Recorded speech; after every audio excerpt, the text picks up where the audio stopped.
Welcome to Guruji English classes once again. दोस्तों, हमारा उद्देश्य है आपको सही अंग्रेजी सिखाना। ये कोई शौकिया चैनल नहीं है कि मुझे शौक चढ़ गया और मैंने इंग्लिश सिखानी शुरू की। ऐसा नहीं है कि शौकिया चैनल से आप इंग्लिश नहीं सीख सकते। शौकिया चैनल मतलब जो लोग शौक में इंग्लिश की वीडियोस बना रहे हैं, कहीं से भी कॉपी पेस्ट कर रहे हैं, बढ़िया वीडियोस बना रहे हैं, फैंसी वीडियोस बना रहे हैं, वहाँ से भी आप सीख सकते हैं, क्योंकि वहाँ से भी आपकी प्रैक्टिस होती है। बट आपको एक क्वालिफाइड इंग्लिश चैनल ज़रूर सब्सक्राइब करना चाहिए। फॉर एग्जांपल, मेरा चैनल है गुरुजी इंग्लिश क्लासेस, कैम्ब्रिज का चैनल है, ऑक्सफोर्ड का चैनल है, ब्रिटिश काउंसिल का चैनल है। ये चैनल भी आपको सब्सक्राइब करनी चाहिए। यहाँ से आपको अच्छी और सटीक इंग्लिश लैंग्वेज सीखने का अवसर प्राप्त होगा। और गुरुजी इंग्लिश क्लासेस में तो बिल्कुल और ज़्यादा डीप में भी सीखेंगे आप। यहाँ आपको फ़नी, फैंसी, डीप और करेक्ट इंग्लिश सीखने का अवसर मिलता है। मैं बड़ा डीप में जाता हूँ। अभी मैंने कुछ शॉर्ट्स डाले हैं जहाँ पर मैंने बात की है कैन, विल और मे का जो सही यूज़ है उसका मीनिंग क्या है, और मैंने बात की है एट प्रपोजिशन का यूज़ क्या है। तो उन शॉर्ट्स को आप ज़रूर जाके देखिए और चैनल को सब्सक्राइब कर लीजिए, दोस्तों के साथ शेयर कीजिए। तो अभी हमारी चल रही है ग्रामर की सीरीज़, जहाँ पर मैं कह रहा हूँ कि ग्रामर सीखना बिल्कुल ज़रूरी नहीं है इंग्लिश बोलने के लिए। तो पहले आप इंग्लिश बोलना शुरू कर लीजिए, प्रैक्टिस कर लीजिए, रीडिंग कीजिए, राइटिंग कीजिए, मूवीज़ देखिए, लिसनिंग कीजिए बहुत सारी। तो इन सारी एक्टिविटीज़ से आपकी जो इंग्लिश है बहुत इंप्रूव होने वाली है। ग्रामर की ज़रूरत शुरू में नहीं है, बट बाद में ग्रामर की ज़रूरत क्यों पड़ती है? क्योंकि आप अगर कॉन्सेप्ट को अगर समझ जाते हो कि भाई इन कहाँ पे आएगा, एट कहाँ पे आएगा, ओन कहाँ पे आएगा, ए कहाँ है, एन कहाँ है, दा कहाँ है, तो आपका जो कॉन्फिडेंस लेवल है वो नेक्स्ट लेवल पे होगा। प्लस आप करेक्ट इंग्लिश यूज़ कर पाओगे। और जब आप एक माहौल में जाते हो, when you go to an environment of professional people, और you are in working in a job, or maybe you are a teacher in a school, or you are talking to some people in other country, if you are using right correct English language, it is easy to communicate. Okay, so that is why मैं एक छोटी सी series आपके लिए लेकर आया हूँ grammar की, जहाँ पर हम बात कर रहे हैं बहुत सारे टॉपिक्स की। ग्रामर में ऑलरेडी हम बात कर चुके हैं। ग्रामर में बेसिक सेंटेंस स्ट्रक्चर की बात हम कर चुके हैं, और हम बात कर चुके हैं वर्ब और टेंसेस की ऑलरेडी। और हम बात आज करने वाले हैं आर्टिकल्स की, ए एन दा की। तो जो ए एन दा है, a an the, understand the use of articles a an the and when to use them. इनको समझना है हमें, ए और ए एन दा को बड़े जल्दी से समझाऊंगा मैं, बड़ा शॉर्ट में, जो मेरा तरीका है उसके हिसाब से, और उनको हमें कब इस्तेमाल करना है ये भी हम समझेंगे। राइट, तो चलिए आगे बढ़ते हैं। एक्सप्लेनेशन क्या है वो भी देख लेते हैं सबसे पहले। In English there are two types of articles, definite and indefinite. Here is a brief explanation of each along with some examples of how to use them. तो दो तरीके का आर्टिकल होता है, डेफिनेट माने निश्चित, इनडेफिनेट माने अनिश्चित। यहीं पर राज छुपा हुआ है, समझिए। निश्चित, अनिश्चित, यहाँ पर बड़ा ये कैच है, इसको ध्यान रखिएगा। और डेफिनेट आर्टिकल माने निश्चित articles. Definite articles refer to specific people. पहली बात तो निश्चित यानी स्पेसिफिक पीपल, प्लेसेस और थिंग्स, स्थान, वस्तु या लोग जो निश्चित हैं उनके बारे में बात की जाए तो definite. They are used when the speaker and listener know exactly which thing is being talked about. जब हमें पता है, जिस चीज़ को हम पहले से जानते हैं और सामने वाला भी जानता है जिससे हम बात कर रहे हैं, ये बहुत इंपॉर्टेंट है। ये कोई नहीं बताता, ये सिर्फ मैं बता रहा हूँ आपको। मुझे भी पता है किसी चीज़ के बारे में और सामने वाले को भी पता है, चाहे वो अभी अभी पता चला हो, तो वो चीज़ हो जाती है निश्चित। किसी चीज़ के बारे में हमें पहले से पता है तो निश्चित चीज़ के बारे में हमें पता है, तब हम लगाते हैं डेफिनेट आर्टिकल्स दा। और ये आर्टिकल्स नहीं होते, डेफिनेट आर्टिकल एक ही है, ठीक है, दा। The cat is on the roof. The cat is on the roof का मतलब है वो बिल्ली जिसके बारे में हम दोनों को पता है, वो उस छत पर है जिसके बारे में हम दोनों को पता है। वैसे सीधा बोल सकते हैं, बिल्ली छत पर है, the cat is on the roof. But दा लगा हुआ है द कैट से पहले भी और रूफ से पहले भी दा लगा हुआ है। इसका मतलब वो बिल्ली जिसकी जानकारी मुझे भी है, आपको भी है, वो छत जिसकी जानकारी आपको है, मुझे भी है। तो सिचुएशन ऐसी है, the cat is on the roof. Next, I went to the store and bought bread. मैं स्टोर पर गया और ब्रेड लेकर आया। मैं स्टोर पर गया और ब्रेड लेकर आया। अब मैंने स्टोर से पहले दा लगाया है, राइट। इसका मतलब है उस स्टोर पे गया जिसके बारे में मुझे भी मालूम है और सामने वाले को भी मालूम है जिससे मैं बात कर रहा हूँ। So I went to the store and bought bread. Bread से पहले दानी लगाया, मैं कोई खास ब्रेड नहीं लेकर आया। ब्रेड एक नॉर्मल आइटम है जो हम डेली यूज़ करते हैं अपनी लाइफ में, दैट इज़ द रीज़न कोई भी चीज़ अगर नॉर्मल है जो हम रेगुलरली यूज़ करते हैं उसके पहले कोई खास आर्टिकल नहीं लगाते, मतलब दा नहीं लगाते। अब बात करते हैं इनडेफिनिट आर्टिकल्स की।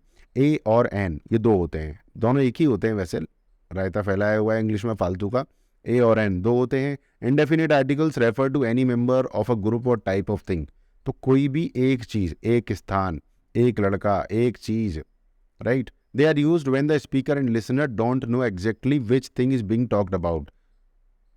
न मुझे पता है ना आपको पता है, खासकर सुनने वाले को तो पता ही नहीं है कि किस चीज़ के बारे में बात हो रही है। किसी अनजान चीज़ के बारे में बात हो रही है।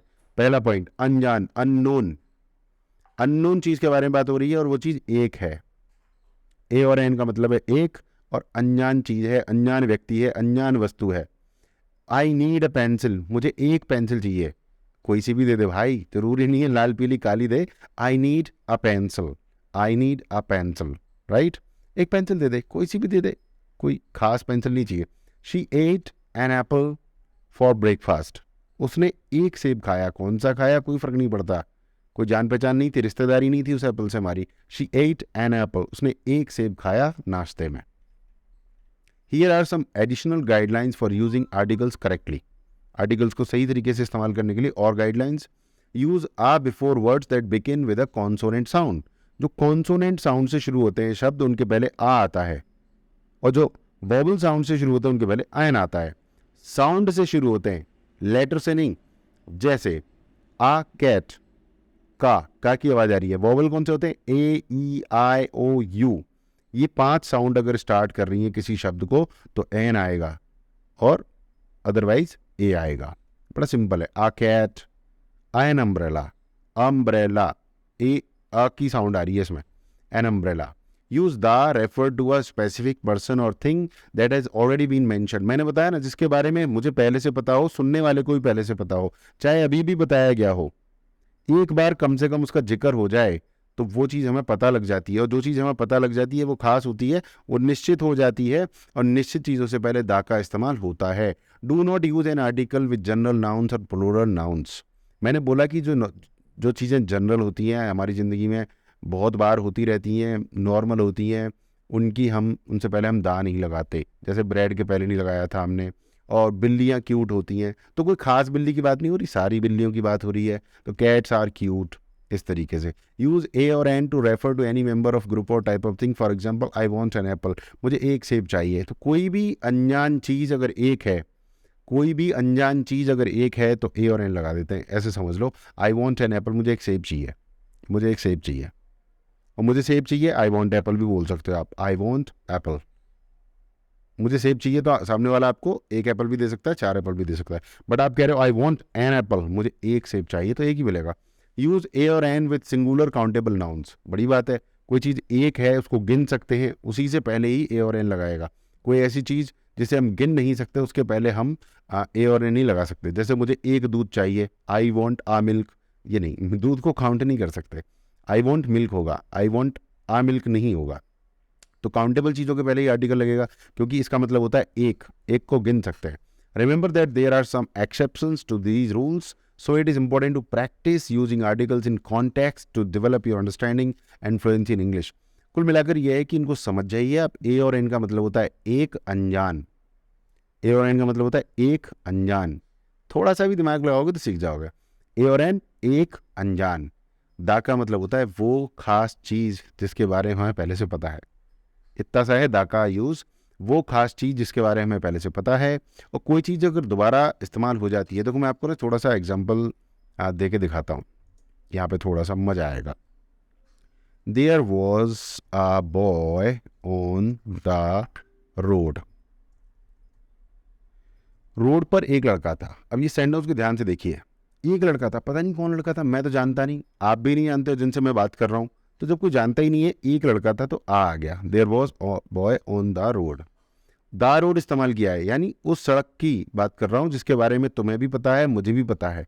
तो जिस चीज़ के बारे में दोनों को पता है उससे पहले ही दा लगता है। There was a boy on the road. अगर इस सेंटेंस को मैं थोड़ा आगे बढ़ाऊँ, यानी अब मैं इसी लड़के की बात कर रहा हूँ, इसी लड़के की। अब उस लड़के को हम जानते हैं, कौन सा लड़का, वो लड़का जो भी सड़क पर था जिसके बारे में मैंने बताया है। There was a boy on the road. अब मैं इसी लड़के की दोबारा बात कर रहा हूँ, द बॉय।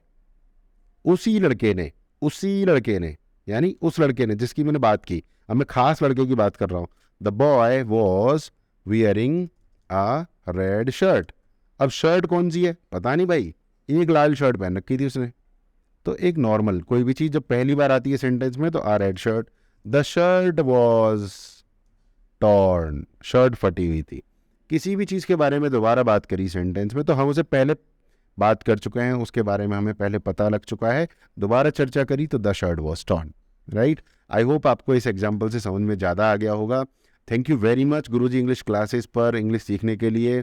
आप सभी का बहुत बहुत धन्यवाद। कमेंट करके जरूर बताइए आपको वीडियो कैसा लगा। चैनल को सब्सक्राइब कर लीजिए, दोस्तों के साथ शेयर कर दीजिए। अगली वीडियो में मैं बात करने वाला हूँ पंक्चुएशन मार्क्स की, commas, periods, question marks and exclamation points. तो आप एक्साइटेड हैं तो कमेंट कर सकते हैं, I am excited for the next video lesson. Thank you very much. नमस्कार, जय हिंद, जय भारत।